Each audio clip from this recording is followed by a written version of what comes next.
A young nurse bathed a millionaire in a coma, but when he suddenly woke up, something miraculous happened. The fluorescent lights in Westbridge Private Health Hospital hummed softly as Anna Monroe walked through the pristine white halls.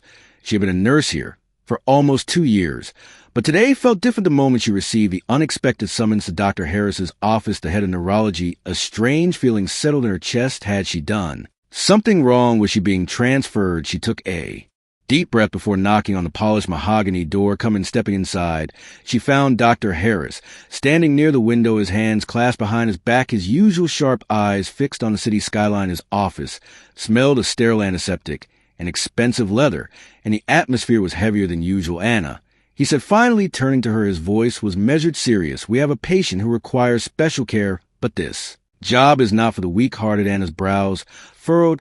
"Not for the weak-hearted? What kind of patient?" she asked cautiously. Dr. Harris studied her for a moment before gesturing toward a thick medical file on his desk. "Grant Carter," he said. Anna's breath caught in her throat. Grant Carter. The Grant Carter. Even if she hadn't recognized the name immediately, the cover of the file said it all. A black and white newspaper clipping of a horrific car crash a year ago. The youngest billionaire in the city had been in a devastating accident. His sports car had veered off a bridge in the middle of the night, leaving him in a coma. Ever since his name had once dominated headlines, Grant Carter, the ruthless, untouchable CEO of Carter Enterprises, a man who built an empire at just 32 now. He was nothing more than a ghost trapped in his own body. His family rarely visits, Dr. Harris continued, and most of the medical staff simply do their rounds out of obligation, but Grant Carter needs someone dedicated, someone who will actually care. Anna bit her lip. She could hear the hesitation in his voice. "And you think that someone is me?" Dr. Harris nodded. "I do." Anna took a slow breath. It was a daunting task, taking care of a man who might never wake up, a man whose wealth and power once dictated the lives of thousands. But deep down, she knew her answer before she even spoke. "I'll do it." Dr. Harris's lips pressed into a thin line, but there was a glint of approval in his eyes. "Good, your shift starts tonight." The private suite on the top floor of the hospital felt eerily quiet as Anna stepped inside. Unlike the cold sterility of the other patient rooms, this one was designed for luxury. A spacious layout, dim chandeliers, dark oak furniture, and in the center of it all lay Grant Carter. Her breath hitched as she took him, despite the tubes and machines keeping him alive and the stillness of his body. He was beautiful, strong, jawline dark, lashes against his pale skin, broad shoulders visible under the hospital gown. If not for the lifeless stillness, he could have easily passed for a man simply sleeping, but this was no ordinary sleep. This was a man trapped in a never-ending silence. Anna swallowed hard and stepped closer, adjusting his foredrip. Before reaching for the warm cloth prepared for him, she hesitated for just a second before gently pressing it against his skin. The moment she touched him, a strange chill ran through her spine, a sensation she couldn't explain, like he could feel her there, like somewhere in the depths of his unconsciousness. He knew a soft beat from the heart monitor filled the silence, steady and rhythmic. Anna shook off the odd feeling and continued her work, carefully wiping his arms, his chest, making sure his body remained clean and cared for. "I guess you don't get say in this," she murmured, almost to herself. Silence. "I'll take that." As a small smile tugged at her lips.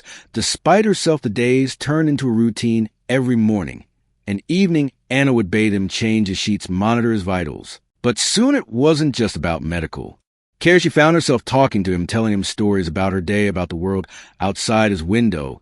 "You should see the cafeteria food. Granted, it's tragic, even for a billionaire.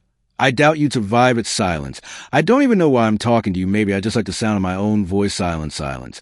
Or maybe you're actually listening. The heart monitor beeped steadily, as if answering her, and maybe, just maybe, it was. Anna hummed softly as she dipped a clean washcloth into the warm water. The sterile quiet of Grant's private hospital suite was something she had grown used over the weeks. The steady beep of the hard monitor, the faint hum of the forward drip. It was all part of the background now. She leaned over bed, carefully wiping Grant's face, her fingers gentle but precise. She set her voice light. "I read somewhere that people in comas can still hear things, so technically you're the worst listener I've ever met." "No response, of course," she sighed, shaking her head. "It's okay, I'm used to talking to myself." Now she moved to clean the curve of his jaw. When a slight movement her breath caught, had she imagined it, she froze, staring at his hand. Nothing. The fingers lay motionless against the crisp white sheets and let out a small laugh, shaking her head. "Great, now I'm hallucinating. Maybe I'm the one who needs a hospital bed." But the unease lingered And over the next few days, it happened again. The second time she was adjusting his pillow, she wasn't looking when she felt at the faintest. Pressure against her wrist or head snapped down Grant's hand, had shifted only by a fraction of an inch, but enough to make her stomach flip. Grant, she whispered, hardly realizing she had said his name, silenced the same rhythmic beep, beep, beep of the monitor. She placed her hand over his, feeling his warmth, his stillness, his potential movement. Nothing was she imagining things, or was something changing? Anna couldn't shake the feeling, so she reported it to Dr. Harris. He moved the doctor arched A. Skeptical brow, I think so. Anna admitted at first, I thought I imagined it, but it keeps happening. His fingers twitch, his hand shifts. Slightly, it's small. But sir, Dr. Harris leaned back in his chair deep in thought will run tests. He finally said, but don't get your hopes up too high, Anna. It could just be reflexive muscle spasms. Anna nodded, but deep down she didn't believe that she felt something happening, and when the test results came back, she wasn't surprised. There's increased brain activity. Dr. Harris told her his neurological responses are stronger than before. Her heart leaped. So Hune's waking up. Dr. Harris hesitated. Not necessarily. It could mean anything. But it's a good sign it wasn't the answer she wanted. But it was enough. Haw that night, as she sat beside his bed, Anna found herself talking to Grant more than usual. I don't know if you can hear me, but something tells me you can, she murmured. She glanced at his face, at his strong features, still unmoving, but for the first time she felt like she wasn't alone in the room. So she talked. She told him about her day, about the patients who frustrated her, about the rude doctor on the third floor who always stole her coffee. She told him about her childhood, about the small town she grew up in, about how she always dreamed of being a nurse. And as she spoke, she didn't realize that deep in the silence of his coma, Grant was listening to morning sun filtered through the hospital room's large windows, casting a warm glow on Grant. Carter's motionless form, the keeping of the heart monitor, filled the silence steady and rhythmic, just like it had been for the past year. Anna stood beside the bed, rolling up her sleeves. This was just another day, another routine bath, another round of talking to someone who might never answer her. She dipped a warm cloth into the basin, wrung it out, and began gently wiping Grant's chest. Her movements precise and careful. You know, Grant, she murmured, smiling. Faintly, I was thinking about getting a dog. I need someone to listen to who won't just lie there and ignore me all day. Silence, she sighed. Okay, rude, I was just making conversation. She reached for his arm, running the cloth over his skin, her fingers brushing against his wrist. And then his fingers tightened around her wrist. Anna froze, a sharp breath lodged in her throat as she stared at his hand. The pressure wasn't much, gentle, weak, hesitant. But was there, oh my God, her heart pounded violently, her pulse ringing in her ears. She wanted to believe it was just another reflex, just another meaningless twitch. But it wasn't H, because then Grant's eyes snapped open for a moment. Anna couldn't move, couldn't breathe, couldn't think she had spent months staring at those closed eyelids, watching for any sign of movement, any flicker of life. And now those deep ocean blue eyes were looking right at her. They were confused, unfocused, vulnerable, but alive. Grant Darrell's lips parted. His voice was hoarse, barely a whisper, but it was real company. Anna's entire body tensed, her knees almost buckled, her breath caught between disbelief and sheer panic. He spoke. He woke up. The impossible had just happened. She barely registered the basin of water slipping from her grip, splashing onto the pristine white floor as she stumbled backward. Oh my God, her instincts kicked, and she turned and slammed her hand against the emergency button on the wall. A loud alarm blared through the hallway. Seconds later, the door burst open and a team of doctors and nurses rushed and led by Dr. Harris. What happened? Dr. Harris demanded as he moved to bedside, already checking Grant's vitals. Anna's voice shook. He grabbed my hand. He opened his eyes. She looked back at Grant, still unable to believe what she was seeing. His chest rose and fell shakily, his eyes darting around the room, as if trying to piece together where he was, what was happening. He wasn't fully aware, not yet, but he was here. Dr. Harris's expression turned from shock to action. Get me a neurological team now. Nurses scrambled voices, overlapping in disbelief as they hurried to perform tests. The room was a whirlwind of motion, but Anna couldn't take her eyes off Grant. Then, as if feeling her gaze, his eyes found hers again. And this time, he didn't look away. Everything was happening so fast. The doctors were asking him questions, shining lights into his pupils, testing his motor functions. But through it all, Grant's gaze kept drifting back to Anna. She stepped forward hesitantly. Swallowing hard, Grant, she whispered, do you remember anything? He stared at her, blinking slowly. A long silence stretched between them. Then his fingers twitched again, and before she could react, he reached for her hand, weakly, slowly, but deliberately. His hand closed around hers, his grip fragile yet firm, as if he had always known her. Anna's breath hitched. Dr. Harris looked up sharply. Grant, do you know? Who she is, Grant didn't answer. Immediately his brows furrowed, his gaze never leaving Anna. I don't know. He murmured, voice rough from months of disuse, but I feel like I should. A chill ran down Anna's spine, because even though Grant Carter didn't remember her, something deep inside him to the days after Grant's miraculous awakening were filled with test therapy and endless questions. Doctors were amazed by his recovery. Physically, he was weak, but improving. His muscles stiff from a year of immobility were regaining strength through rehabilitation. But mentally, that was another story. Grant couldn't remember anything about the accident, and the more they pressed him for details, the more frustrated he became. Grant Leeton, try again, Dr. Harris said during one of their sessions. What's the last thing you remember? Grant rubbed his temples, his expression tense. I don't know anything. Where you were, what you were doing. Grant exhaled sharply. I told you, it's just pieces, flashes. Tell me about them. A long silence. Then Grant closed his eyes, his brows furrowing. I remember feeling. His voice was slow, uncertain, like something was wrong, like I was in danger. Anna, who had been listening quietly from the side, stiffened. Grant continued, his fingers clenching. There was a road, headlights, and then nothing, just black. Dr. Harris sighed. It's common for trauma victims to block out painful memories. It may come back on its own, but for now we focus on recovery. Grant nodded, but Anna could see the frustration in his clenched jaw, and deep down she couldn't shake the feeling that something wasn't right that night. Unable to stop thinking about it, Anna went to the hospital archive. She had read Grant's file before, but this time she went through every detail with fresh eyes, and that's when she saw it, something she had missed before. The report from the accident reconstruction team stated that Grant's brakes had failed, not worn out, not malfunctioned, tampered. A chill ran down her spine. This wasn't just an unfortunate crash. Someone had wanted Grant dead, and he had no idea. Taking a shaky breath, she closed the file. She needed to tell him, because if someone had tried to kill him once, they might try again. Grant's recovery was happening at a remarkable speed. In just a few weeks, he had gone from being bedridden to sitting up, eating on his own, and speaking in full sentences. Now, with the help of physical therapy, he was learning to walk again. And through it all, Anna was there every step, every struggle, every frustrating moment where he wanted to give up. She pulled him back. I can't do this, Grant muttered, gripping the parallel bars tightly as he attempted to lift himself. Yes, you can, Anna said firmly, standing beside him. You've already come this far, Grant. Don't stop now. He turned to look at her, his breathing heavy. She wasn't just saying words to motivate him. She truly believed in him, and that made him believe in himself. A determined exhale, he took another step forward. Anna's face lit up. That's it. For the first time since waking up, Grant smiled, not out of politeness, not out of obligation, but because for the first time he felt alive again, and he knew exactly who to thank for that. Anna wasn't like the others. She didn't treat him like a charity case. She didn't see him as a billionaire trapped in a hospital bed. She saw him just Grant, and that was why he found himself gravitating toward her. Whenever she was in a room, the world felt lighter. Whenever she spoke, her voice pulled him from the darkness that sat still, lingered in his mind. And whenever she touched him, a hand on his arm, steadying him as he walked, adjusting his pillow, his skin tingled with something he couldn't explain. One night, after a particularly long therapy session, Anna suggested taking a walk in a hospital's garden. Fresh air might do you some good, she said, smiling. Grant agreed, but what he didn't expect was how different everything would feel outside those hospital walls. The cool night air, the Arling trees, the moon casting a soft glow over the world. For the first time, he felt like a person again, not a patient, not a mystery with missing memories, just himself. F and Bess eyed him. Anna.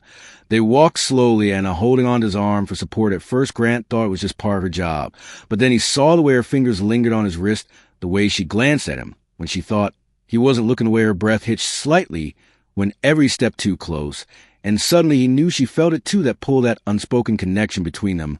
They stopped near a small stone bench, the moonlight casting shadows across the garden. Grant turned to face her, his heartbeat unsteady for a different reason this time. Anna opened her mouth to say something, but before she could, Grant took her hand. Her lips parted in surprise, her eyes searching his. I don't remember anything about my life before this, he admitted, his voice low, but I know one thing for sure. Anna swallowed when he tightened his grip around her fingers. I trust you. The words were simple, but to him they meant everything, and judging by the way Anna's breath caught in her throat, the way her cheeks flushed under the moonlight, the way she didn't pull away, she understood. And for now, that was enough. The night was restless. Grant tossed and turned in his hospital bed, his body still weak, but his mind racing.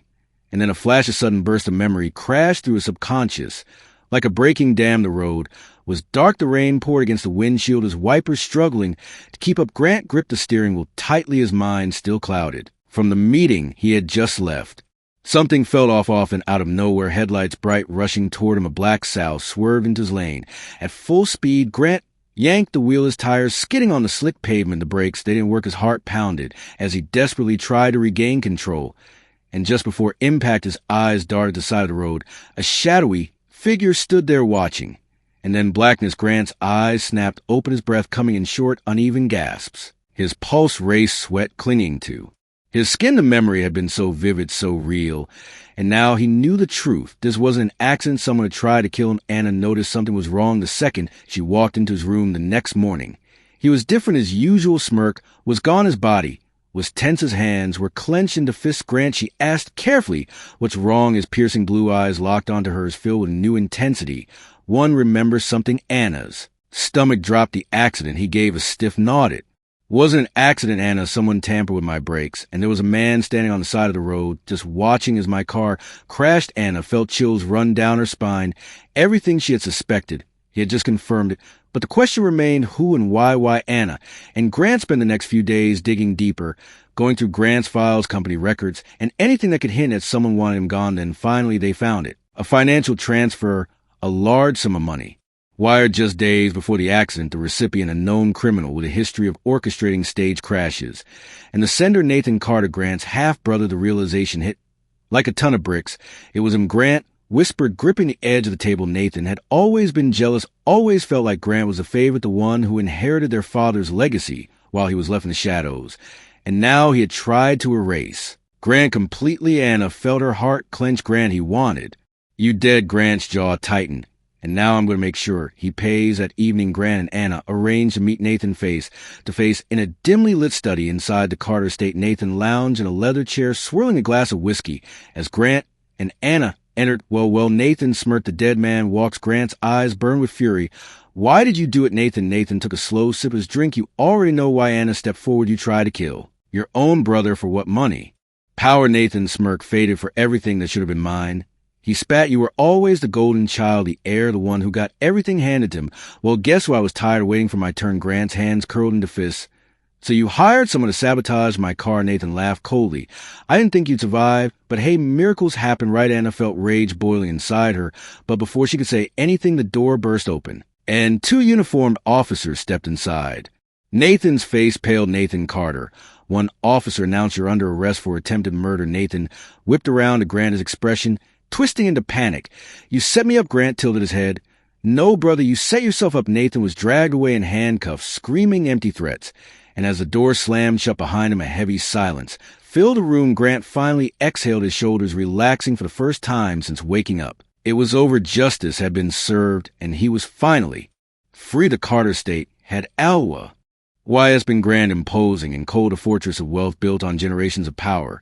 But tonight, as Anna stepped inside the dimly lit dining hall, it felt different, warmer, more intimate. Soft candlelight flickered across the elegantly set table near the large glass windows overlooking the city sky's skyline. The scent of fresh roses filled the air, and a bottle of wine sat chilling beside two perfectly placed plates. Anna's breath caught. "Grant, what is all this?" she asked, turning to face him. Grant stood behind her, his hands tucked into his pockets, his blue eyes soft yet intense. "Dinner," he said simply. "Just you and me." Anna's chest tightened. For the past few weeks, their lives had been a whirlwind, from his recovery to unraveling the truth about his accident to seeing his brother arrested.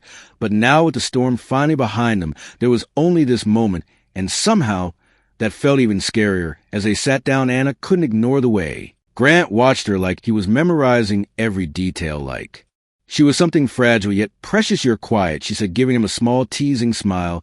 "That's not like you." He exhaled, swirling his wine glass between his fingers. "I've been thinking that's even more dangerous," she joked. He didn't laugh. Instead, he leaned forward, his gaze burning into hers. "Anna, do you know how many people walked away from me while I was in that coma?" Her smile faded as she knew she had seen it firsthand, the way his family had treated him like a burden, the way his so-called friends had moved on. The only reason he had survived that darkness was because someone stayed, because she stayed. "But you didn't." Grant murmured. "You were there day after day. You took care of me when I couldn't even open my eyes, when I was nothing but a lost cause to everyone else. You refused to give up on me." Anna's throat tightened. She had never thought about it that way. She had just done what she felt was right. But to Grant had meant everything. Grant leaned closer, his fingers brushing against Hers on the table, Anna. I have everything. His voice was soft but firm, money, power, influence. But none of it means anything without you. And as breath hitched Grant, let me finish, he whispered, his hand finally closed around hers, his thumb tracing slow, delicate circles against her skin. I don't know how it happened. I don't know when it started. But what I do know is that every moment I was trapped in that coma, you were the one keeping me alive, you were. My light in the dark, Anna, her eyes burned with. Tears, I love you, the words crashed into her, stealing the breath from her lungs, not because she hadn't felt it too, but because hearing it from him made it undeniably real. Grant Carter, the man who had once lived in a world of cold calculations, business deals, and power plays, was now sitting across from her, bearing his soul. And for the first time in her life, Anna felt something she had never felt before, truly, completely, irrevocably cherished. Tears slipped down her cheeks, but she smiled through them. Grant, she whispered, you have no idea how much that means to me. He reached up, gently wiping a tear from her face. Then let me show you. And as he leaned and pressing his forehead against hers, Anna knew this was only the beginning. Months had passed since that fateful night when Grant confessed his love for Anna. And in that time, everything had changed. Grant had fully recovered, regaining his strength through endless hours of rehabilitation and training. His body was no longer weak, no longer held back by the accident that nearly took his life. And now he was Grant Carter, once more back at the helm of Carter Enterprises, standing in the boardroom with the confidence of a man who had been to hell and back and survived.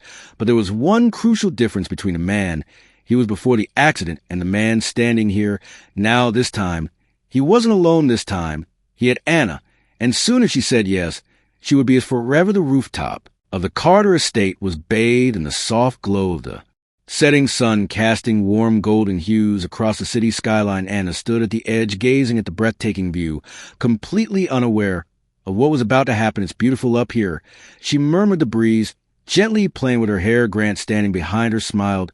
Not as beautiful as you. She turned to him, rolling her eyes playfully. Smooth, Carter, very smooth, but her teasing expression faded when she saw the way he was looking at her. There was something different in his eyes tonight. Something deeper, more certain, more infinite. Before she could ask, he took a deep breath, then slowly he dropped to one knee. Anna's breath caught in her throat. Her hands flew to her mouth as Grant pulled out a small velvet box, flipping it open to reveal the most stunning engagement ring she had ever seen, an elegant diamond set in a delicate platinum band. But it wasn't the ring that took her breath away. It was him. It was the way his voice trembled slightly as he whispered, Anna, you didn't just saved my life, you became my life. Her heart pounded. Before you, I had everything, money, power, success. But I was missing something. I was missing you. Tears welled in her eyes. You're the reason I fought to live, the reason I found myself again. And now I want to spend the rest of my life making sure you know just how much you mean to me. He held the ring up, his eyes never leaving hers. Anna Monroe, will you marry me? The world stood still. Anna couldn't speak, couldn't breathe. All she could do was nod. Frantically, laughter and tears spilling over at the same time. Yes. She finally managed her voice, breaking, yes, Grant, 1,000 times. Yes, Grant let out a breath of relief, sliding the ring onto her finger before pulling her into his arms, into his world, into forever. And as their lips met under the fading sunlight, Anna knew this was where she belonged always. The Carter estate had never looked more radiant than on their wedding day. The gardens were transformed into an enchanting wonderland. White roses lined the pathways, twinkling lights draped the towering oak trees, and soft music played in the background as guests gathered in awe. Anna stood at the grand entrance, dressed in an elegant white gown, her heart racing. Are you ready? Lisa, her maid of honor, whispered beside her. Anna took a deep breath, her fingers tightening around her bouquet. Then she looked up, and there he was. Grant stood at the altar, dressed in a classic black tuxedo, looking at her as if she was the only person in the universe. Her nerves vanished. She stepped forward, walking down the aisle with absolute certainty. Each step brought her closer to forever. And when she finally reached him, Grant took her hands, his eyes shining with pure, unfiltered love. The vows were spoken, their promises sealed, not just in words, but in the unbreakable bond they had built through every hardship, every battle, every moment of unwavering devotion. I now pronounce you husband and wife. A cheer erupted as Grant cued her face, pressing the most heartfelt, most meaningful kiss against her lips. And as the world rejoiced, Anna realized this wasn't the end of their story. This was only the beginning. As the sun began to set, Grant and Anna slipped away from the crowd, walking hand in hand to the gardens, basking in their new reality. No more hospitals, no more loneliness, no more pain, just them together. Always. Grant squeezed her hand gently. You know, he murmured, I thought I had everything before I met you. Anna smiled, resting her head against his shoulder, and now he looked Down at her, his expression, soft, devoted, endless. Now I know that nothing I had before matters, because you are the greatest thing that's ever happened to me. Anna blinked back tears, overwhelmed by the depth of his words. And as they stepped forward toward the golden glow of the setting sun, she knew they had been through storms, darkness, near-death experiences. But in the end, love had won. And with Grant by her side, Anna was finally home as Grant and Anna walked hand in hand into their happily ever.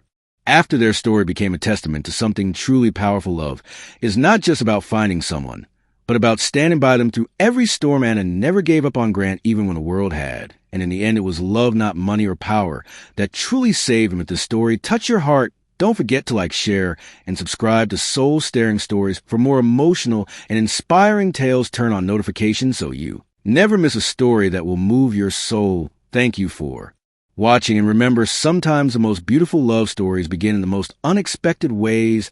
See you in the next story.